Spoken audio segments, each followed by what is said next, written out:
Hey, I'm going to show you how I made my tripod. I blew up balloons and covered them in clay. I'll show you how I did it. It takes quite a while. You have to roll it out to very thin and cut and score and attach it together, squeeze them together and do lots of scoring and slipping in there. This one is for food because there's no holes in it. Can go in the oven if you want. I don't know why. I imagine veggies or dip or anything like that. And this one is for plants because there's holes in it at the bottom. Tri-planter. And this is my very creative plant holder base. I can show you how I did that. It's just using these, the ends of these, just rolling clay and placing it over the edges and estimating and cutting the corners and slipping and scoring. I can show you how I do that, but it's not very scientific. It's just creative and does it look good. All right, so I rolled this out, thinner than the other one. These are about half the thickness of this. This was about 1/2 centimeter, so I guess it's about 1/4 centimeter. Nice and thin for these. It looks much better because it's more of an elegant look. I use these as the guides. I rolled nice and thin over and over. I did use the rib and compress, lots of compress, both sides down. The side down here does have some cornstarch, it's going to stay there, so that way it'll lift up easier. I blew out balloons, a whole bunch of them. I don't know which one I'll use this for. This one's fine. This is way too much clay. The leftover, I'll scrunch it up, roll it out, and use it again for my next one. This balloon, again, this is not very scientific. I'm just sort of a creative, feel it kind of person. So I'm thinking this will go here and this will go about this high. You know what? Leather hard would work a little better.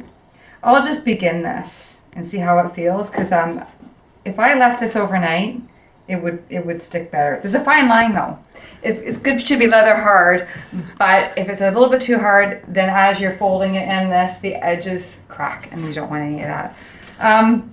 It would be about like this. I'm going to just cut this away. It's too much. And you just start going like this. You just kind of pinch. It's way too much clay. Pinch. Hold this up here. Pinch the sides. Pinch the sides. Just a slow process of feeling it out. Pinch the sides. There's going to be a lot more pinching, a lot more scoring, a lot more cutting. Now, even though there's cornstarch on this, it doesn't really affect when I reuse it. It's fine. So pinch there. I love this organic look, like you're going to get a really interesting top. You just work with it and bring it in more. That'll be my second cut. I would prefer to have it on something. And this is one. So I'll work away and do 3. Yeah, I'll finish this tonight. Pinch, pinch, pinch. Bring it in more and more. You get kind of the shape you want. The section of the balloon you want. Be aware though that I'm going to work away tonight, and by tonight in a couple of hours it's going to be leather hard. I'm going to burst the balloon or take it out before I go to bed because when I wake up in the morning it might have shrunk too much and then the clay's cracked. So it'll be another pinch, pinch, pinch, work, work, work.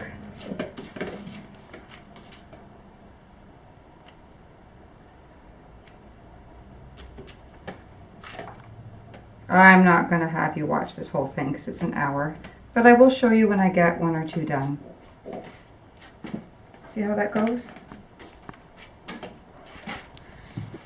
A little bit fiddly. And it ends up, I work away until I round the edges. I keep cutting and rounding, and then I do a lot of, I love the smooth end of this tool. I'll be smoothing. Bring it in slowly, slowly, slowly until I get a round shape around the balloons. I do 3 of them and I squish them together, sort of change their shape a little bit. I cut around and make the organic sort of a edges that look kind of exciting and fun. I might pull a little bit out here and there for fun until I get the look I want. Some higher, some lower, and have fun with it. I'll show you after.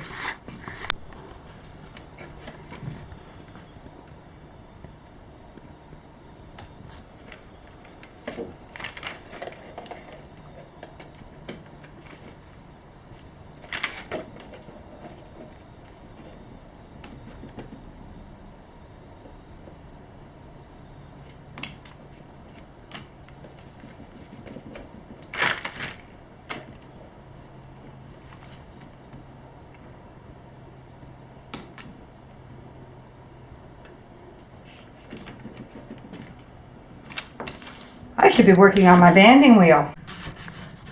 This is a beautiful tool to be working on, the banding wheel. This is awesome. And I put it on another bat so I could just pick it up and put it down. But this is awesome. This is the way I should be working. Oh, it's going to be a beautiful little angle.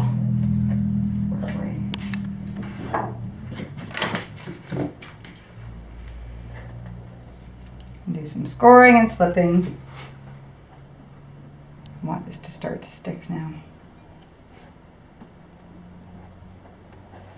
Pinch, pinch, pinch.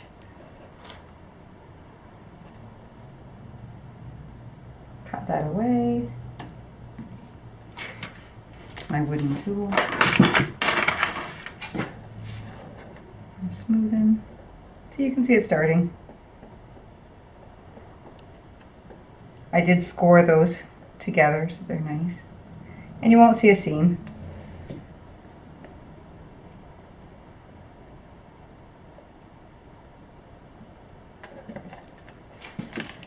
Starting to think about the edge here.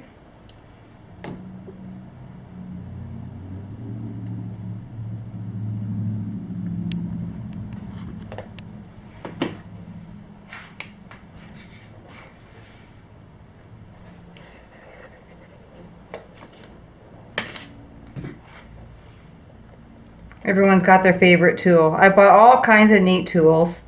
This is the one I started with when I started working with clay. I just love it. Just a nice little wooden piece. Your fingers get used to the feel of whatever you've got. It's probably better tools, more expensive and whatever, but I just love the nice wooden feel.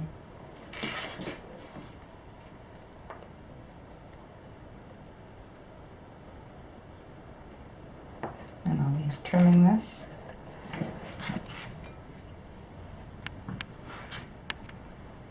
See a little bit of pink in there.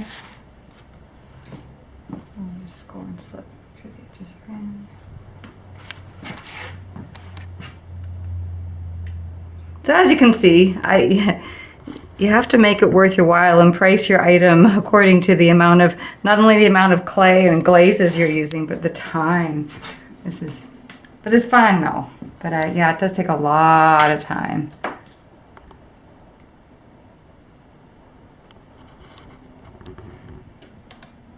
It's nice though, I repurpose all of this little bit.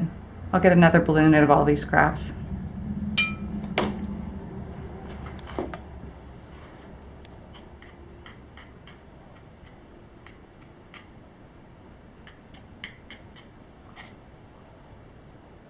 Make a nice shape. Anyway, I can show you when I'm done.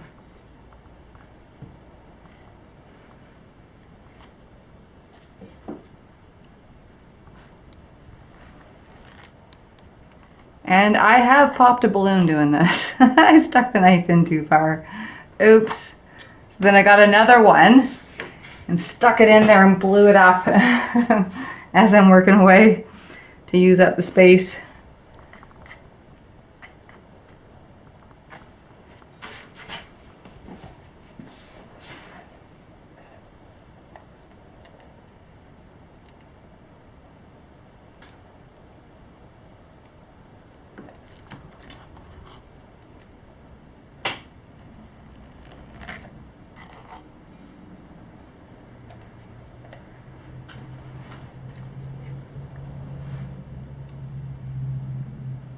Now, I didn't read how to do this. I couldn't find any directions, but You know, you get inspired by seeing other people's work. Nothing's original.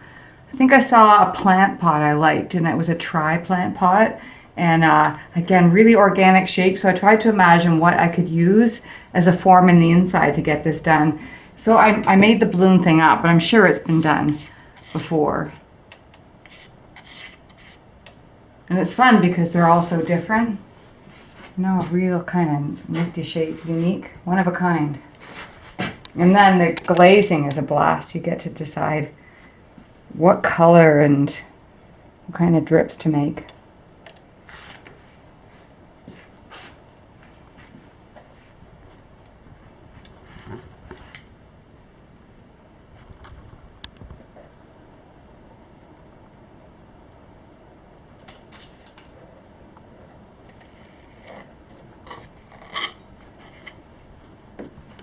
That's fun, I like that.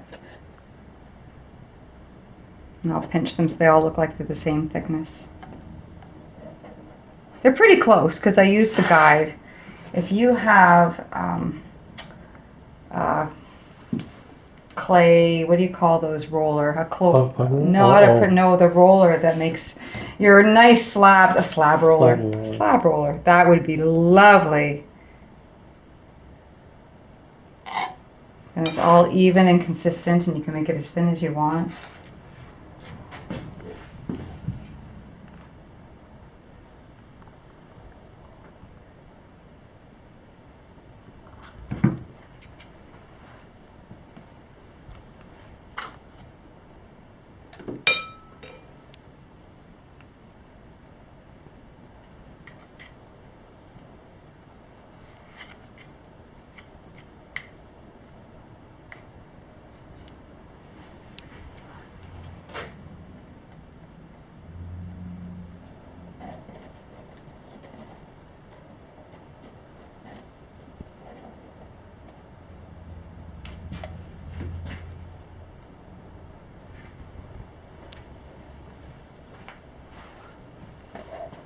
You just get finer and finer with your details.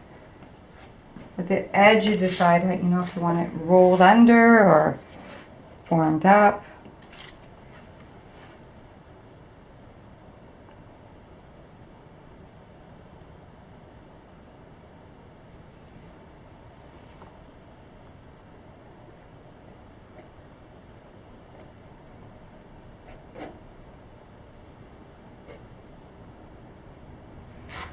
Fingers are amazing tools.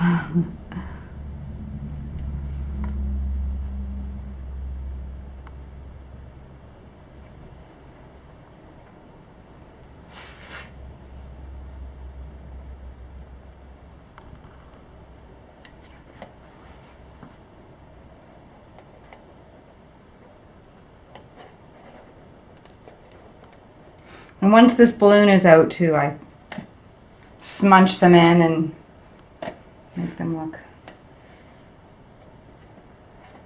organic.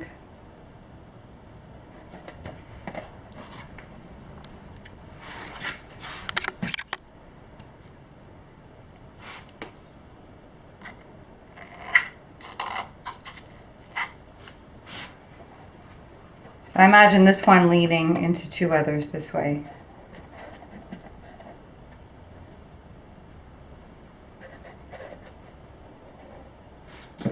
When the balloon comes out too, there's some smoothing in the inside too, because you can see the seams.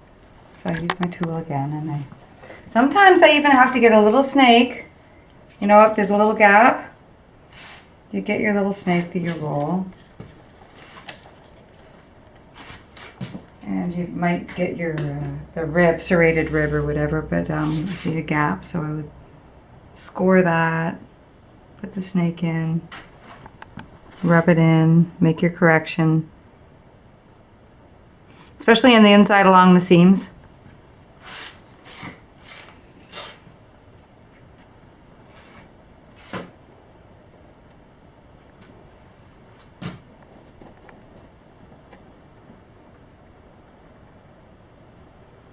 Okay, work in progress. Okay. And these are the balloons that I was working on last night.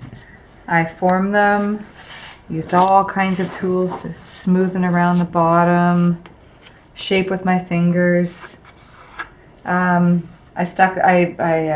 scored and slipped them together. Pop the balloons. It's still pretty mucky, so I can't pick it up. There's quite a bit of filling in the inside because of all the folds when I'm cutting away with my knife. You really have to spend quite a bit of time smoothing and filling in with little bits of clay, little bits of slip. I use lots of this to fill in all the spots. Push them in together. The nice thing is that I can form it sort of into the shape I want and make it a little fun. They're not exactly the same shapes as the balloon. This will shrink. It's still got lots of shrinking time. 12%. So I still think it'll be about this size. They will shrink. Now the question is, for food or for a plant? Because if it's for a plant, I've got to lift it up and poke holes in the bottom and make a tray. Or if it's for food, I think it's kind of cute. Could put 2 different kinds of crackers here and maybe, I don't know, dip, vegetable sticks, breadsticks. Maybe I'll leave it as a food pot. I don't know.